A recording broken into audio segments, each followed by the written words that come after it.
Welcome back to Net Impact. I'm Art Fennell. You know, when you think about it, it only takes an instant to change everything in your life. And in this case, a father and coach to his three daughters was gunned down in the line of duty.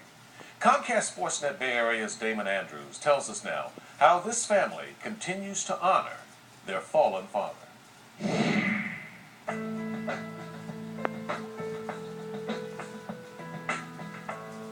For many families, sports are just a pastime, something to watch and root for. But in the Capu family, athletic competition is a way to learn many of life's tough lessons. For Jamie, Jillian, and Justine, the playing fields have been a major part of their lives, a passion first introduced by their father, Jim. I was always really kind of a tomboy when I was little, and my dad encouraged that. So he got us into soccer and t-ball and basketball, and he coached us ever since then. He was a hard charger. He expected a lot from his players and from his daughters. He was running around at my meets, chasing me, yelling at me. He would run up to the top of the hills before I got up there and was at the top of the hills and yelling down at me to run up faster, come on. Always cheering us on. He never missed anything. And it was like, he was so busy, but he always made all our events, so it was great. Jim Capu's dedication to attending his daughter's events was unmatched. Paul DeBoat coached Jamie's junior college basketball team. Hello, Mr. DeBolt. I've already made reservations for my RV. I'm staying in a nice place overlooking the bay in Monterey. I'm looking forward to traveling with you guys this year. Like I said, I will not miss a single one of your guys' games unless I just can't do it. At around 2 this afternoon, police got a call regarding a bank robbery. The suspect apparently fired at one of the police officers, striking him. He was rushed to a local hospital. We do know a little bit about the police officer who was shot and killed. He is a 20-year veteran of the Vallejo Police Department, and he lives in Vacaville.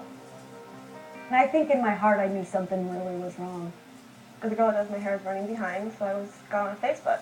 We were just all talking 40 minutes ago. What could have gone this wrong that fast? And that's how I found out. I saw someone's status saying, please pray for the Vallejo police officer that had been shot. So I texted my dad right away, and when he didn't respond to me within like a couple minutes, I knew because he left a text message us. It's weird, but I was like looking at this cloud, and like I saw his face in it. Like, it's really weird to think of, but I just in my heart, like, it was him. And then I looked back up at it a couple minutes later, and it was, like, vanished away. And right then I just knew, like, he was gone. Less than 2 weeks after his death, the community came together to honor their fallen hero. I was honored, that many people were there, but I wasn't surprised because Jim was a good boy. He deserved everything, all of the attention that he got. He deserved every ounce of it. He meant so much to so many people, and I am honored to be his daughter. Dad, I'll forever have your back now.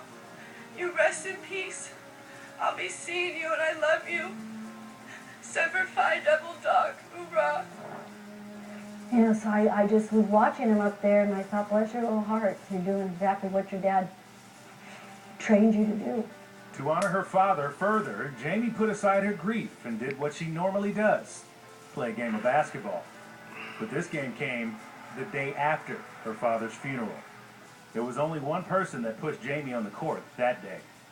My dad. I just kept hearing him in my head. Really, you're not going to play? Really, get out there and play? Like, he wouldn't want any, and I know how proud my dad is that I got onto the court, and that's what got me onto the basketball court, because at that point I would have done anything for my dad. And I know how proud he is of me and my sisters for even showing up at that game, and all my family, so my dad's definitely my encouragement to get onto the court that day. Not only did Jamie brave the hardwood, she dominated, scoring 57 points and pulling down 34 rebounds in 2 Contra Costa tournament games, earning all tournament honors in the process. I wasn't sure she could do it, to be honest about it. I don't know if I could have done it. But she, because it was hard for her to come back in the gym to where, she found out about her dad. So for her to fight through all of that was just truly inspiring. My dad always told us to charge on and do what you have to do and don't be a quitter. So I knew Jamie would play. I just played my heart out because you never know if tomorrow's promised. So why not run till my heart breaks? Along with basketball, Jim Capu loved track and field. He was all set to run in the Napa Valley Marathon March 4th. Instead, his youngest daughter and track and field star at Wilsey Wood High in Vacaville will pick up the baton. I'm running it as Jim Capu still. We didn't change his name, and my bid number is 497, which is his badge number. And I know he would want someone to run that. The day my dad passed away, I knew in my heart that I was going to be running that marathon for him.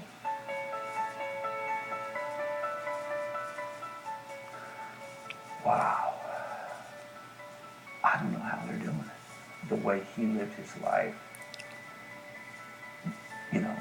will prepare them to continue, and is helping them to continue now as they travel this new road. For Team Capu, this pain will be temporary as they continue to charge on and carry on their father's commitment to community, athletics, honor, and family. We wanted to be confident, and we wanted people to clap for him and cheer for him. And I think it's been a lot for the girls, and I know that they'll be the kind of moms, that put their kids in sports, and they'll be the coaches of the team, and so Jim lives on through that as well.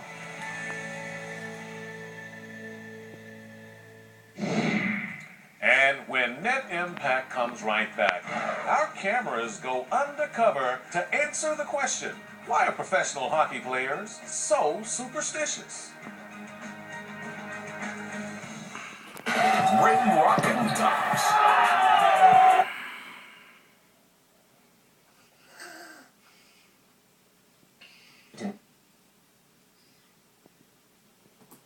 You ever better do it before that, or no, not to Bob?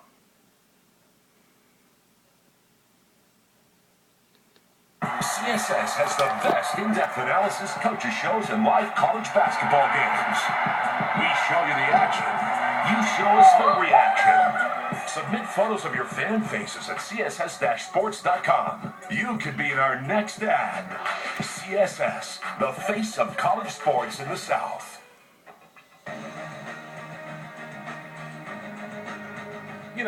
We know that hockey players are creatures of habit, and yes, they're somewhat superstitious. Be it a pregame meal, how they take their stick, lace their skates, or even exit the locker room in a certain order before they take the ice. And then there's yet another practice that most hockey players still keep, even though most of us gave it up around kindergarten.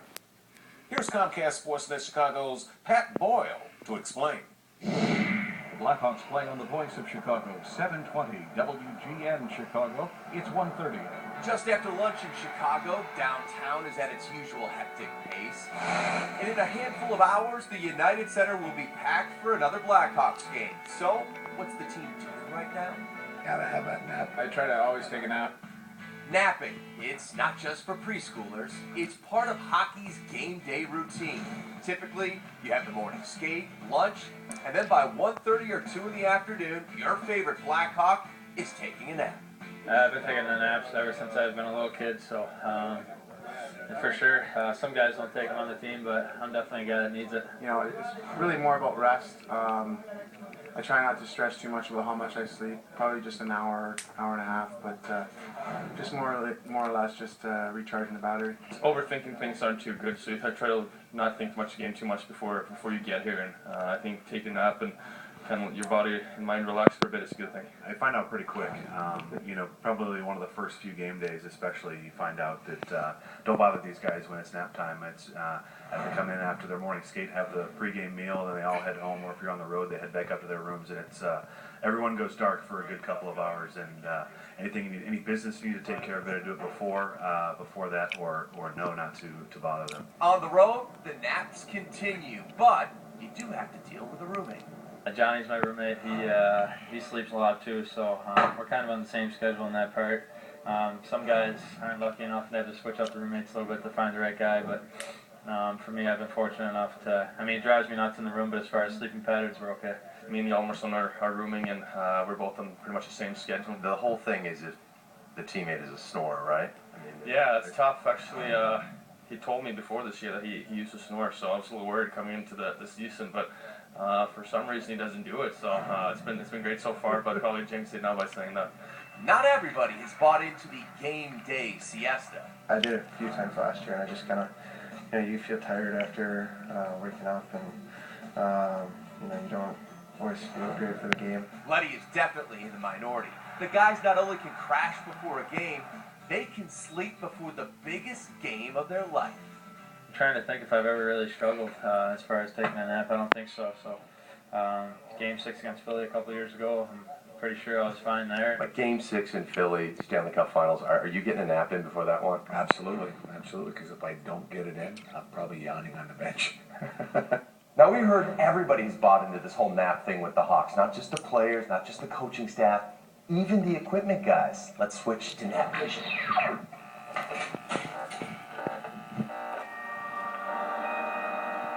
There he is, Clint, sleeping like a baby. I wonder what he's dreaming about.